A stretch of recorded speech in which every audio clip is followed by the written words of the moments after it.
Hello friends, कैसे हैं आप सब। आप सभी का आपके अपने YouTube channel sociology with Sangeeta में मैं संगीता स्वागत करती हूं। और इस चैनल के माध्यम से हम लोग सोशियोलॉजी के कम्पिटिटिव एग्जाम के प्रिपरेशन करते हैं, जिसके अंतर्गत आपको यूट्यूब पे डेली 2 क्लासेस मिलती हैं।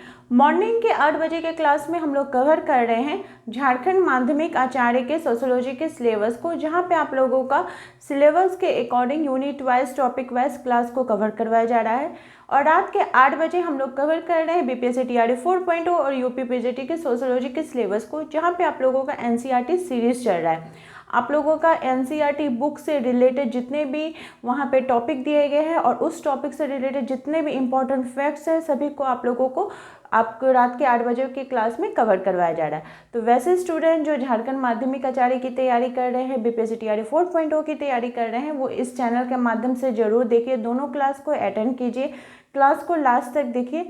ये दोनों क्लासेस आपको बहुत ही ज़्यादा हेल्पफुल होने वाले हैं। साथ ही साथ वैसे स्टूडेंट जो पेड ग्रुप से जुड़ना चाहते हैं, तो इस नंबर पे आप कांटेक्ट करके नोट्स को परचेज कर सकते हैं। आप लोगों को पता ही होगा कि आपका ये दोनों जो एग्ज़ाम है, झारखंड माध्यमिक आचार्य और बीपीएससी टीआरई 4.0, ये दोनों एग्ज़ाम आप देख सकते हैं अक्टूबर नवंबर में आपका कंडक्ट होगा। तो समय आप लोगों के पास बहुत ज़्यादा नहीं है, अपनी तैयारी को बेहतर कीजिए और अच्छे ढंग से कीजिए। और आपको जो मैं नोट्स प्रोवाइड करूँगी, इसमें आपके सिलेबस के अकॉर्डिंग कंप्लीट मटेरियल्स रहेगा, प्लस आप लोगों को एक्स्ट्रा सोशियोलॉजी का मटेरियल भी प्रोवाइड करूँगी, जो कि आपके एग्ज़ाम के पॉइंट ऑफ व्यू से आपको हेल्पफुल होगा। आप लोग जब उसको पढ़िएगा तो खुद आप लोग को जानकारी मिलेगा कि ये सभी चीज़ें हमें कितनी हमारे लिए महत्वपूर्ण है। साथ ही साथ टेलीग्राम का लिंक भी मिलेगा। झारखंड माध्यमिक आचार्य का टेलीग्राम का जो टेस्ट है वो 1 अगस्त से स्टार्ट हो जाएगा, और बीपीएससी टीआरई 4 के लिए नोटिफिकेशन जैसे ही आएगा उसके बाद उसका भी टेस्ट अलग से मैं स्टार्ट कर दूंगी। तो चलिए आज के क्लास को स्टार्ट करते हैं। आज हम लोग कवर कर रहे हैं यूनिट 7 के अंतर्गत शास्त्रीय विचारक में हम लोगों ने इमानुएल दुर्कहाइम को देखा, कार्ल मार्क्स को देखा, और आज जिनको देखेंगे वो है मैक्स वेबर। इनसे रिलेटेड जो भी इम्पोर्टेंट फैक्ट्स है आप लोगों को कवर करवाया जाएगा। मैं यहाँ पर बोर्ड पे लिखूँगी, आप लोग को बोलूँगी, आप लोग अपने साथ साथ इसको नोट्स करते हुए चले। तो देखिए, मैक्स वेबर, इनका जन्म 21 अप्रैल 1864 को जर्मनी के थुरिंगा में हुआ था, और इनकी मृत्यु 14 जून 1920 को होती है। मैक्स वेबर को कार्ल मार्क्स का भूत कहा जाता है, कार्ल मार्क्स का विकल्प कहा जाता है। ऐसा क्यों कहा जाता है कि कार्ल मार्क्स ने जो भी अपनी थ्योरीज को दी थी, उन थ्योरी को ही मैक्स वेबर और आगे बढ़ाने का काम करते। तो उनके सारे थ्योरीज, उनके नियम, उनके सिद्धांतों को ये बहुत ही ज़्यादा फॉलो करते थे। तो इसलिए उनको कार्ल मार्क्स का भूत, कार्ल मार्क्स का विकल्प के रूप में जाना जाता है। एक चीज़ याद रखिएगा, इन्होंने एक कथन दिया है, क्योंकि कथन से रिलेटेड भी आपको क्वेश्चन एग्जाम में पूछे जाएंगे, और कथन से रिलेटेड जितने भी इम्पोर्टेंट कथन होंगे उन सभी का पीडीएफ में आप लोगों को पेड ग्रुप में प्रोवाइड करूंगी। तो जैसे आपका एक कथन है कि जाति एक बंद व्यवस्था है। अगर आपको पूछे कि जाति एक बंद वर्ग है, तो फिर ये आपका मजूमदार हो जाएंगे। लेकिन अगर वही पूछ दे कि जाति एक बंद व्यवस्था है, ये कथन किनका है, तो ये आपका मैक्स वेबर हो जाएंगे। इनके शोध के विषय में बात की जाए तो इनका शोध का विषय क्या था, इसको भी हम लोग को जानना इम्पॉर्टेंट होता है, क्योंकि आपको इससे क्वेश्चन नहीं पूछेंगे, लेकिन फिर भी आप लोगों को इसके बारे में जानकारी होनी चाहिए कि जिनके बारे में हम पढ़ रहे हैं उनके शोध का विषय क्या है। तो मैक्स वेबर जी के शोध का विषय है history of commercial society in the middle age. क्या है? History of commercial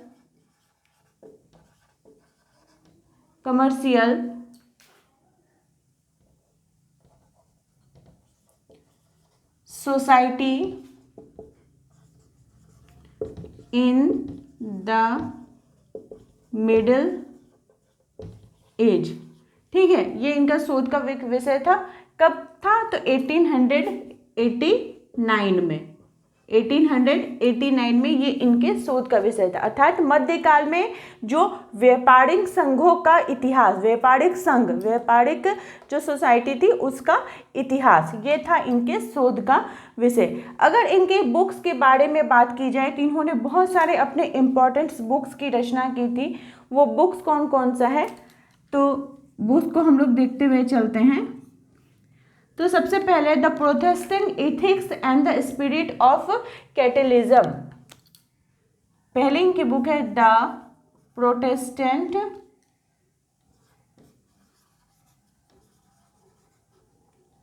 ethics and spirit of capitalism. ठीक है, इसकी रचना उन्होंने कब की थी, तो 1904-1905 के बीच में। The Protestant ethics and spirit of capitalism. Next है economy and society, economy and society, इसकी रचना इन्होंने की थी 1921 में। थर्ड इनकी बुक है sociology of religion, sociology of religion, धर्म का समाजशास्त्र। ठीक है, इसकी रचना इन्होंने कब की थी, तो 1920 में। फोर्थ इनकी बुक है रिलीजन ऑफ इंडिया, धर्म से रिलेटेड उन्होंने बहुत ही अपने मतलब पुस्तकों में इसका वर्णन किया था, रिलीजन ऑफ इंडिया। इसकी रचना इन्होंने कब की थी, तो 1916-17 में। नेक्स्ट है religion of China, religion of China कब की थी, तो 1916 में। और मॉर्निंग का जो मैं आप लोगों को क्लास ली थी जिसके अंतर्गत कार्ल मार्क्स से रिलेटेड उनका जो कम्युनिस्ट मैनिफेस्टो था, तो मैंने बोला था कि आप लोग बताइएगा कि इसकी रचना काल क्या है। तो इसकी रचना काल है 1848 और जिनका सबसे पहले आंसर आया है उनका नाम है ममता रानी, जिनका कि मैसेज को मैं पिन कर दी हूँ। तो आज भी क्लास को चलते चलते मैं आप लोगों से ज़रूर एक क्वेश्चन पूछूंगी जिसका कि आप लोग आंसर दीजिए, ताकि नेक्स्ट क्लास में मैं उनका नाम ले सकूँ, उनके मैसेज को पिन कर सकूँ। ठीक है, तो रिलीजन ऑफ चाइना के बारे में ये लिखते हैं। फिर इनकी जो नेक्स्ट बुक है द सिटी, द सिटी 1922-24 के बीच में ये देखने को मिलता है। नेक्स्ट इनकी बुक है एंशिएंट जुडाइज्म, एंशिएंट जुडाइज्म, इसकी रचना कब की थी, तो 1917 में। फिर है नेक्स्ट इनकी बुक है the theory of social and economic organisation 1925 में, मैथोडोलॉजी ऑफ सोशल साइंस 1949 में। इनकी बात करें तो इन्होंने समाजशास्त्र को वो विज्ञान माना है जो सामाजिक क्रियाओं का व्याख्या करके बोध कराता है और कराने का प्रयास करता है। ठीक है, इन्होंने निर्वचनात्मक समझ के बारे में बात की है। कौन सा उनका एक अवधारणा दिया है, निर्वचनात्मक समझ।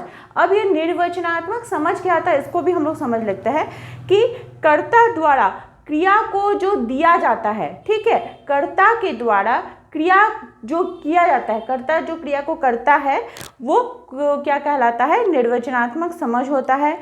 ये व्याख्यात्मक समाजशास्त्र के जनक है। जॉर्ज सीमेल एवं टॉनी से ये बहुत ही ज़्यादा प्रभावित थे। तार्किकता, युक्तिकरण, ये सभी चीज़ों पर इन्होंने बहुत ही ज़्यादा जोर दिया है। साथ ही साथ ये समाजशास्त्र को व्याख्यात्मक एवं अंतर निरीक्षणात्मक विज्ञान के रूप में बनाने पर बल देते हैं।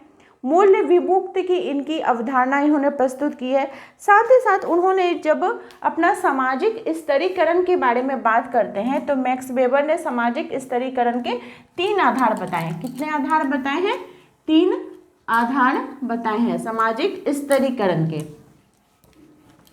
इससे भी आपको क्वेश्चन पूछता है, जब सामाजिक स्तरीकरण का आप टॉपिक पढ़िएगा तो उसमें पूछा जाएगा कि सामाजिक स्तरीकरण के मैक्स वेबर ने कितने आधार बताए हैं। तो उन्होंने सामाजिक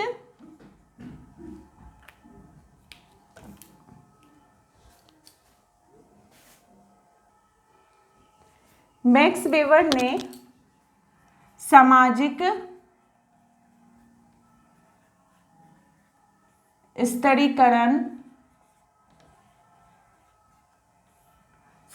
स्तरीकरण के कितने आधार बताए थे? तो 3 आधार बताए थे। 3 आधार बताए थे। कौन कौन सा था? Class, status and power. Class, status and power, ये 3 आधार इनके द्वारा बताया गया है। क्लास, स्टेटस एंड पावर, ये 3 आधार किनके द्वारा बताया गया है?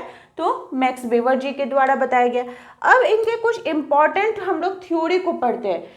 इनके जो उन्होंने इतना देर हम लोग उनके सिद्धांतों को, इनके जन्म के बारे में पढ़े थे। अब इनके इंपॉर्टेंट थ्योरी को पढ़ते हुए चलेंगे कि कौन कौन से इन्होंने इंपॉर्टेंट अपने सिद्धांतों के बारे में व्याख्या की थी। तो इनके इंपॉर्टेंट थ्योरी को हम लोग देखते हैं।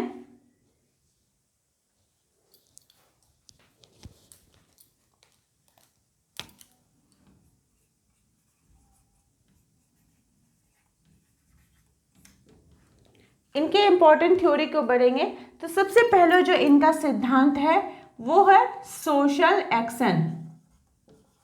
सोशल एक्शन का थ्योरी, जिसको कि हिंदी में बोलता है सामाजिक क्रिया का सिद्धांत। कौन सा थ्योरी है इनका? सामाजिक क्रिया का सिद्धांत। ये इसने कौन से पुस्तक में लिखे थे? तो theory of social and economic organisation. Theory of social and economic organisation में इन्होंने सामाजिक क्रिया का सिद्धांत दिया था और वो डिल्ने एवं रिकर्ट से बहुत ज़्यादा प्रभावित थे। अपने इस सिद्धांत में मैक्स वेबर बोलते हैं कि जब 2 या 2 से अधिक व्यक्ति कोई अर्थपूर्ण ढंग से कोई क्रिया करता है, ठीक है, चाहे वो उसका पास्ट में हो, प्रेजेंट में हो या फ्यूचर में हो, अगर 2 या 2 से अधिक व्यक्ति कोई अर्थपूर्ण ढंग से काम करता है तो वो क्या कहलाता है? आपका सामाजिक क्रिया का सिद्धांत कहलाएगा। क्या कहलाएगा? सामाजिक क्रिया का सिद्धांत कहलाएगा। इसके लिए उन्होंने कुछ आवश्यक तत्वों के बारे में भी बात की है, जैसे कर्ता के व्यक्तिनिष्ठ अर्थ के अनुसार हो, चेतनापूर्ण एवं उद्देश्यपूर्ण क्रिया हो, समाज अन्य व्यक्तियों से प्रभावित ना हो। इसमें उन्होंने इसके संदर्भ में बात की है। कौन? तो आपके मैक्स वेबर। अपने इस सोशल एक्शन की थ्योरी में यानी कि सामाजिक क्रिया के सिद्धांत में वे बोलते हैं कि आपका कोई भी जो घटना है वो पास्ट, प्रेजेंट या फ्यूचर में होते हुए चलेगा। अकेला या कोई भी जड़ वस्तु इसको प्रभावित नहीं कर सकता है।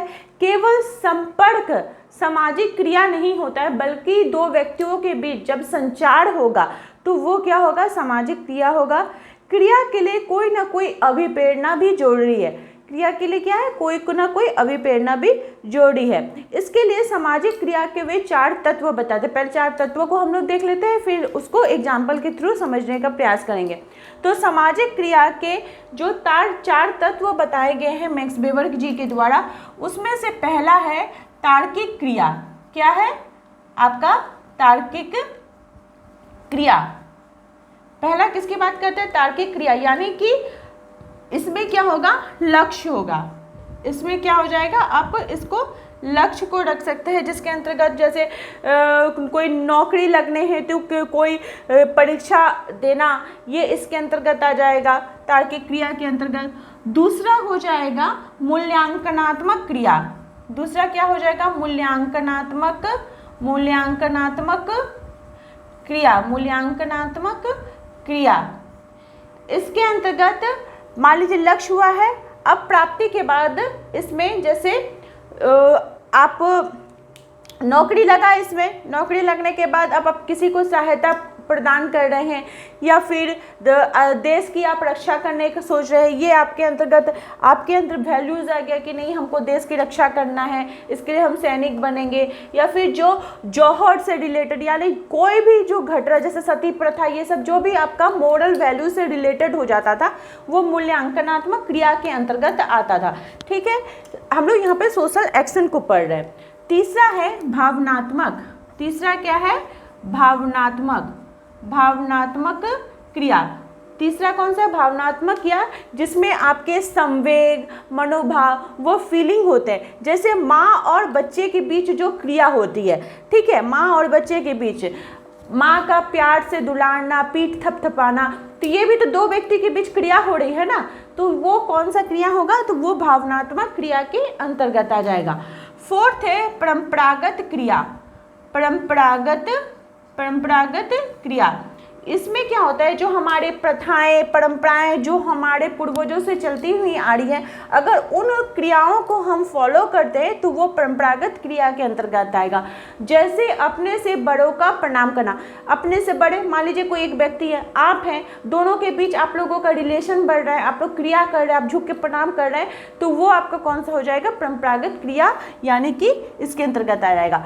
हमेशा ध्यान में रखिएगा कि जब दो या दो से अधिक व्यक्ति आपस में कोई अर्थपूर्ण ढंग से काम करते हैं, कुछ भी करते हो, मान लीजिए कि आपसे बड़ा कोई आदमी जा रहा है, आप भी इधर से जा रहे हैं, आप उसको ग्रीट नहीं किया, हाय हेलो प्रणाम कुछ नहीं किया, तो वो सामाजिक क्रिया नहीं होगी। लेकिन जब उसको आप झुक के प्रणाम करते हैं तो वो क्या होगी? सामाजिक क्रिया होगी। उसी प्रकार से मान लीजिए कोई दो साइकिल सवार जा रहा है और दोनों आपस में टकरा गया, टकराने के बाद वो लोग उठ पुट के चला गया, तो वो सामाजिक क्रिया नहीं होगी। लेकिन जब दोनों आपस में टकराने के बाद एक दूसरे को सॉरी बोले या फिर झगड़ा ही करे, तो वो क्या हो जाएगा? सामाजिक क्रिया के अंतर्गत। मतलब अर्थपूर्ण ढंग से कोई क्रिया होना चाहिए, कोई हमारे अंतर्गत काम होना चाहिए, तो वो आपका क्या कहलाएगा? सोशल एक्शन का इनका थ्योरी कहलाएगा।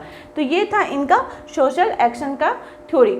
नेक्स्ट जो इनकी थ्योरी है, इसको हम पहले मिलिए, इसके 4 प्रकार है। नेक्स्ट जो इनकी थ्योरी है उसको नोट कर लेते हैं। इन्होंने नेक्स्ट जो अपना सिद्धांत दिया वह है वर्सटेहन पद्धति। कौन सा सिद्धांत दिया है? मैक्स वेबर ने। तो इनकी दूसरी थ्योरी है आपका, यहाँ पे लिख देते हैं, दूसरी इनकी थ्योरी है वर्सटेहन पद्धति। वर्सटेहन पद्धति, इसमें वो अपनी book theory of social and economic organisation, जो ऊपर में मैंने आपको बताया था, इसका आप लोग मुझे डेट बताइए कि इसका रचना काल क्या है। जो सामाजिक क्रिया के अंतर्गत मैंने आपको बताया था theory of social and economic organisation, इसका ईयर क्या है, ये आज का आप लोग का हर होमवर्क रहा। तो हम लोग पढ़ रहे थे वर्सटेहन पद्धति। वर्सटेहन पद्धति क्या होता है कि ये आपका जो व्यक्ति जिस घटना के बारे में उसको जानकारी हासिल करना है, वो उस जगह पर रह कर जब वहाँ की जानकारी को हासिल करता है तो वो वर्सटेहन पद्धति कहलाता है। ये व्यक्तिपरक ज्ञान होता है, अंतर्दृष्टि का ज्ञान होता है। जैसे मान लीजिए आपको होमवर्क दिया जाए कि आप अनुसूचित जाति या कोई जनजाति है, उसके रहन सहन, उसके रीति रिवाजों के बारे में जानिए, तब जब तक उस जगह पे नहीं जाइएगा, उनके साथ नहीं रहिएगा, तो कैसे उनके बारे में जानकारी हासिल की जाएगा? सही प्रकार से आपको जानकारी मिलेगा नहीं। तो यही वर्सटेहन पद्धति है। नेक्स्ट जो इनकी थ्योरी है वो है आइडियल टाइप, यानी कि आदर्श प्रारूप। क्या है? आदर्श प्रारूप। नेक्स्ट इनकी थ्योरी है जिसको कि बोला जाता है आइडियल टाइप। ये इनकी अध्ययन पद्धति है। ये अगस्त कॉम्ट, हर्बर्ट स्पेंसर, ये सभी से प्रभावित थे।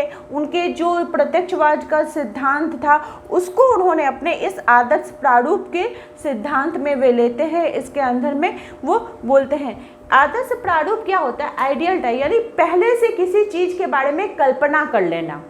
क्या करना? पहले से कोई भी चीज़ के बारे में कल्पना करना, एक ब्लूप्रिंट, एक फिनोमिना तैयार कर लेना जिसका निर्माण सामाजिक यथार्थ पर किया जाता है, समाज के अंतर्गत किया जाता है। हाँ, और उसका फिर हम बोल सकते हैं हम लोग उसका तुलनात्मक रूप से अध्ययन भी करते हैं। तो आप जो ब्लूप्रिंट तैयार करते हैं, आप जो पहले से एक आइडियल टाइप बना लेते हैं, वो हो भी सकती है या फिर नहीं भी हो सकती है। ठीक है, और ये क्या है? ये एक प्रकार से घटना को देखने का हमारा दृष्टिकोण है। तो इन्होंने 3 प्रकार के आदर्श प्रारूप के बारे में बात की है। वे कौन कौन से हैं? विशिष्ट ऐतिहासिक पूंजीवादी का उदय, सामाजिक यथार्थ यानी नौकरशाही, विवेकपूर्ण व्यवहार से संबंधित अर्थात आर्थिक गतिविधियों के क्षेत्र में प्रयोग, ये इनका सिद्धांत था। आप आइडियल टाइप को ऐसे समझ सकते हैं कि मान लीजिए जो हमारा समाज है, हमारा जो परिवार है, इसमें जब बेटा का शादी दिया जाता है तो बहू की कल्पना क्या की जाती है कि जो बहू होगी वो देखने में सुंदर होगी, वो नौकरी करती होगी, उसके बाद पैसा भी होगा, वो शिक्षित भी होगी, वो सबको एकदम आदर सम्मान भी करे, मतलब सर्वगुण में संपन्न चाहिए। तो क्या ऐसा होता है? क्या सबको सब कुछ ही मिल जाता है? ठीक है, समाज में, इस संसार में कोई भी ऐसा व्यक्ति नहीं है जो सर्वगुण संपन्न, जो बहू के बारे में सोचता भी है वो खुद सर्वगुण संपन्न नहीं है, तो फिर वो कहाँ से, उसको कहाँ से मिलेगा कि उसके घर की उसके जो बेटा की बहू आएगी या उसके घर की जो बहू आएगी वो सर्वगुण संपन्न होगी। तो एक पहले से एक बहू के बारे में ब्लूप्रिंट तैयार कर लेना, यही क्या है? आइडियल टाइप, आदर्श से प्रारूप है। ठीक है, नेक्स्ट इन्होंने जो अपने सिद्धांत दिए हैं वो क्या है? सत्ता और शक्ति का। क्या है? सत्ता और शक्ति। सत्ता और शक्ति, ये इनकी नेक्स्ट थ्योरी है। सत्ता मतलब हो जाता है आपका पावर, सत्ता मतलब हो गया अथॉरिटी, और शक्ति मतलब हो गया पावर। ठीक है, सत्ता और शक्ति। इसमें उन्होंने शक्ति के दो प्रकार बताए हैं, वैध शक्ति और अवैध शक्ति। तो जो वैध शक्ति होती है उसके अंतर्गत सत्ता होता है। सत्ता के फिर तीन प्रकार बताए हैं, क्या क्या? तर्क विधिक सत्ता यानी नौकरशाही, परंपरागत पित्त सत्ता, जैसे परंपरागत रूप से चल रही है राजा, सरदार, पिता, इसके अंतर्गत हो जाएंगे। करिश्माई चमत्कार, जैसे धर्म गुरु हुए, कोई धार्मिक मतलब जो हुए पंडित होते हैं, उनका जो करिश्माई सत्ता होता है उसके बारे में। ठीक है, ये चीज़ को, एक चीज़ और याद रखिएगा, आपको कथन से रिलेटेड पूछ सकता है कि हम लोगों ने क्या पढ़ा कि मैक्स वेबर का जन्म कहाँ हुआ था? जर्मनी में, यानी वो विदेशी हैं। लेकिन अगर आपको पूछ दे कि भारत में किसको बोला जाता है मैक्स वेबर, भारत का मैक्स वेबर किसको बोला जाता है? तो आपका आंद्रे वेतेको, भारत का मैक्स वेबर किसको बोला जाता है? आंद्रे वेतेको। नेक्स्ट इन्होंने अपना दिया है, नेक्स्ट जो इनकी इंपॉर्टेंट थ्योरी है वो है नौकरशाही की। क्या है? नौकरशाही, जिसको कि बोला जाता है ब्यूरोक्रेसी। क्या है? नौकरशाही, जिसको कि बोला जाता है ब्यूरोक्रेसी। ये इनका थ्योरी ऑफ ब्यूरोक्रेसी हो जाएगा। और ये इन्होंने डी गार्डनर से लिया है, जिसको कि युक्ति संगत सिद्धांत बोला जाता है। नौकरशाही में क्या हो गया कि कोई भी जो ऑफिस होता है, चाहे आप कॉलेज ले लीजिए, ऑफिस ले लीजिए, यूनिवर्सिटी ले लीजिए, सबका अपने अपने क्वालिफिकेशन के हिसाब से उसका पोस्ट रहता है, सबके अपना अपना अलग अलग अधिकार क्षेत्र होता है और उसकी अपनी अपनी सत्ता होती है। श्रम का विभाजन उसकी योग्यता के अनुसार होता है। फिर आपको ऑफिस में पदोन्नति देखने को मिलेगी, आपको एक टाइम में, एक लिमिट टाइम में आपको काम करना होता है, आपको पेमेंट मिलता है, भर्ती के नियम होते हैं, भत्ते, वेतन के अलग अलग भत्ते मिलते हैं, पदों का अलग अलग सोपान होता है, वहाँ पर भी आपको स्तरीकरण देखने को मिलेगा। और ये सभी चीज़ों के लिए रिकॉर्ड रहता है, सबकी अनेक अनेक विशेषताएं होती, गुण होती, तो इसको क्या कहा जाता है? नौकरशाही यानी कि ब्यूरोक्रेसी बोला जाता है। फिर हम लोगों ने सामाजिक स्तरीकरण का सिद्धांत को इन्होंने बात की है वर्ग, परिस्थिति और शक्ति के संदर्भ में। वर्ग का निर्धारण ये तीन आधार पर करते हैं मैक्स वेबर, जीवन अवसर, आर्थिक स्थिति और बाजार दशाएं। तीन वर्गों के बारे में बात की है, संपत्ति वर्ग, उपलब्धि वर्ग और मध्यम वर्ग। फिर इनकी जो पुस्तक है the Protestant ethics and the spirit of capitalism, जिसमें इन्होंने प्रोटेस्टेंट नैतिकता एवं पूंजीवाद के उदय के संदर्भ में बात की है। ठीक है, फिर इनकी नेक्स्ट एक और है इम्पॉर्टेंट, धर्म का समाजशास्त्र, रिलीजन और सोशियोलॉजी, जो इनकी पुस्तक थी, धर्म का समाजशास्त्र, धर्म का समाज, धर्म का समाज शास्त्र। इस पुस्तक में इन्होंने 6 महान धर्मों के बारे में अध्ययन किया था। ठीक है, इसके अंतर्गत 6 महान धर्म कौन कौन से हैं? इस्लाम, ईसाई, यहूदी, हिंदू, बौद्ध, कन्फ्यूशियस का इन्होंने अध्ययन किया था और इसके आधार पर वे पूंजीवाद के उदय का कारण धार्मिक नीति नियम को उत्तरदायी माने थे। ठीक है, तो आई होप आप लोगों को आज का क्लास हेल्पफुल लगा होगा। इसी प्रकार से आप लोग चैनल के साथ बने रहिए। आप सभी का मेरे चैनल में बने रहने के लिए बहुत बहुत धन्यवाद।